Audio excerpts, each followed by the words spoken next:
Hello, and welcome to the English Learning Podcast. I'm Jason, your host, and today we're diving into a topic that so many English learners struggle with: the fear of speaking English. If you've ever felt nervous, embarrassed, or even completely stuck when trying to speak English, you are not alone. And guess what? We're here to help. Yes, hi everyone. I'm Julia, your co-host, and I know that speaking English can feel scary at times. Maybe you're afraid of making mistakes, or you think others will judge you. But today, we're going to talk about why this happens and how you can overcome it. Trust me, by the end of this episode, you'll feel a lot more confident about speaking English. That's right, Julia. In this episode, we'll explore why people feel afraid to speak English, the fear of making mistakes and being judged, how to build confidence and speak more naturally, simple exercises to practice speaking without fear. So if you've ever hesitated to speak English in public, in class, or even with friends, stay with us. This episode is for you. Absolutely. And remember, we're here to support you, so don't be too hard on yourself. Everyone learns at their own pace, and the key is to keep going. All right, Jason, shall we start with why so many people feel afraid to speak English? Let's do it. Let's talk about where this fear comes from and why it's so common. So, Julia, let's dive into it. Why do you think so many people feel afraid to speak English? Well, Jason, I think the biggest reason is fear of making mistakes. A lot of English learners worry that if they say something wrong, people will laugh at them or think they're not smart, and that fear can stop them from even trying. That's so true. But here's the thing. Making mistakes is part of learning. Think about how babies learn their first language. They don't worry about grammar or pronunciation. They just try. And little by little, they improve. Exactly. But unfortunately, many adults feel pressure to be perfect. They think, I need to speak English without mistakes before I talk to people, but that's impossible. Even native speakers make mistakes. Right. And another big reason people feel afraid is lack of confidence. If someone hasn't practiced speaking much, they might think, I can't do it. My English isn't good enough. Yes, and that lack of confidence can make them avoid speaking situations. They might stay silent in class, avoid talking to native speakers, or even feel nervous when ordering food in English. Yeah, I've heard this from so many learners. And here's something interesting. Some people understand English really well, but they're too scared to speak. Have you ever met someone like that, Julia? Oh, all the time. Many students can read and listen in English perfectly, but when it's time to speak, they freeze. It's like their brain knows the words, but their mouth won't say them. Ha ha, yes. And another reason people feel afraid is the fear of being judged. They think native speakers or other learners will criticize their accent or grammar. But the truth is, most people don't care. When I hear someone speaking a second language, I don't think, oh, they made a mistake. I think, wow, they're learning a new language. That's amazing. Exactly. And most native speakers actually appreciate when someone tries to speak English. They don't expect you to be perfect. They just want to understand you. So true, but I know overcoming that fear isn't easy. That's why we're going to talk about practical tips to help our listeners feel more comfortable speaking English. Yes. Let's start with one of the biggest fears, the fear of making mistakes, and how to overcome it. So, Julia, let's talk about something that stops so many people from speaking English, the fear of making mistakes. Why do you think people are so scared of this?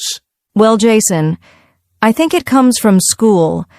Many of us were taught that making mistakes is bad. If you made a mistake in a test, you lost points. If you made a mistake in class, sometimes the teacher or other students corrected you in a way that felt embarrassing. That's so true. A lot of people believe that if they make a mistake, others will laugh at them or think they're not smart. But actually, mistakes are a natural part of learning. Have you ever made funny mistakes while learning a new language, Julia? Oh, definitely.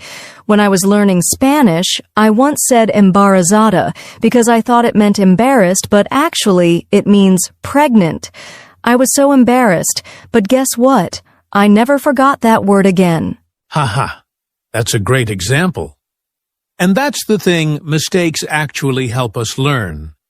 When we make a mistake, our brain remembers it, and we improve. Exactly. But Jason, I know some learners might still feel shy. They might think, what if people judge me? What would you say to them? I would say this. Most people don't care about your mistakes. They just want to understand you. Think about when you hear someone speaking your language with mistakes. Do you judge them, or do you appreciate their effort? Right. Most people actually respect and admire you for trying. And here's something important. Even native speakers make mistakes. Yes, native speakers sometimes forget words, use the wrong grammar, or mispronounce things. But they keep talking anyway. That's the difference. Instead of being afraid of mistakes, they just move on. So true. And here's a great tip for our listeners. Instead of thinking, oh no, I made a mistake, think great. I learned something new. I love that. Learning a language is like learning to ride a bike.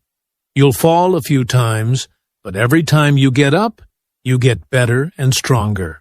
Exactly. So, to everyone listening, don't let the fear of mistakes stop you. Every mistake is a step forward. Well said, Julia. Now let's move on to another big fear, the fear of being judged by others. All right, Julia, let's talk about something that really holds people back, the fear of being judged by others. So many English learners are afraid to speak because they think people will laugh at them or criticize their mistakes. Have you ever felt this way when learning a new language? Oh, absolutely. When I first started learning French, I was so nervous to speak because I thought native speakers would judge me.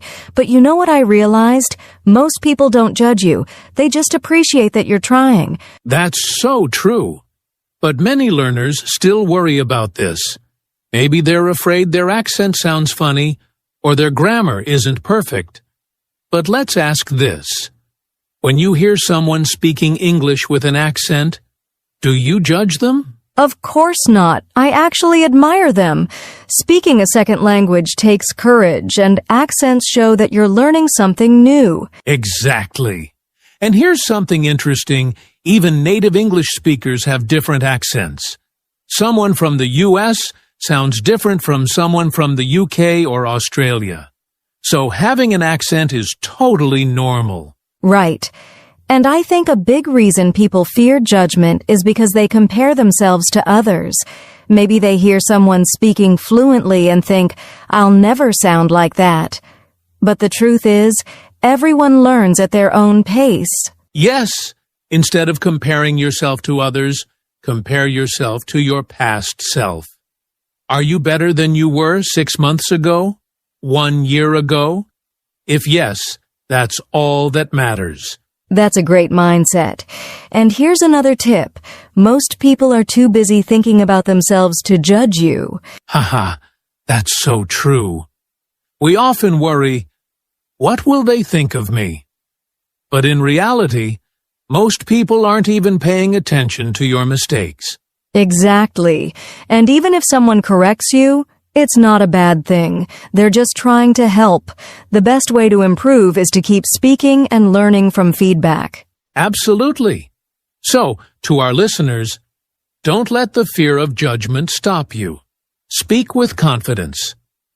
Most people will respect and support you, and the more you practice, the better you'll get. Well said, Jason. Now let's talk about how to build confidence so our listeners can speak English without fear. So, Julia, we've talked about the fears that stop people from speaking English. Fear of making mistakes and fear of being judged. Now, let's focus on something really important: how to build confidence in speaking English. Yes, confidence is key. If you believe in yourself, you'll speak more, learn more, and improve faster. But Jason, I know a lot of people struggle with this. So, what's the first step to building confidence? Well, I think the first step is practice, practice, practice. The more you speak, the more comfortable you become. It's like riding a bike. You might feel shaky at first, but the more you do it, the easier it gets. That's so true. And you don't always need a partner to practice. You can talk to yourself in English, describe your day, practice common phrases, or even record yourself speaking. Yes, recording yourself is a great way to track your progress. When you listen to your old recordings, you'll realize how much you've improved, and that will boost your confidence. I love that. Another great tip is to start with small conversations. You don't have to give a big speech right away. Just try simple things, like ordering food in English or asking a question at a store. Exactly. Start small, and as you get comfortable, challenge yourself to speak more. And here's another trick: fake confidence. Even if you're nervous, act confident. Stand tall, speak clearly, and smile. Oh, I love that. Sometimes you have to fake it till you make it, and the more you pretend to be confident, the more natural it becomes. Absolutely. And don't forget, surround yourself with English. Listen to podcasts, watch movies, and read books in English. The more you expose yourself to the language, the more confident you'll feel. Yes, and here's one last tip: celebrate your progress. Every time you have a conversation, even a short one, be proud of yourself. Every small step is a big achievement. That's right. So to everyone listening, don't wait until you feel ready. Start speaking today. The more you practice, the more confident you'll become. Well said, Jason. Now let's talk about another big challenge: how to practice speaking English when you don't have a partner. So, Julia, we've talked about building confidence, but there's something even deeper that affects how well people speak English: their mindset. How we think about learning makes a huge difference. Yes, absolutely. If you have a negative mindset like, "I'll never be good at English," or "I always make mistakes," you'll feel stuck. But if you have a positive mindset like, "I'm improving every day," or "mistakes help me learn," you'll feel more confident and motivated. That's so true. Many learners focus too much on what they can't do instead of what they can do. But here's the truth. Learning English is a journey, not a race. You don't have to be perfect. You just have to keep going. Yes, and there's a famous concept called the growth mindset. People with a growth mindset believe that with effort and practice, they can improve. But people with a fixed mindset think that their skills are stuck and they can't change. I love that. So, if someone listening feels like they're not good at English, they need to change that thought. Instead of saying, "I'm not good at English," say, "I'm getting better every day." Yes, the words we say to ourselves are powerful. If you say, "I'm too shy to speak," you'll believe it. But if you say, "I'm learning to be more confident," your brain will start to believe that too. That's a great point. And another thing, don't compare yourself to others.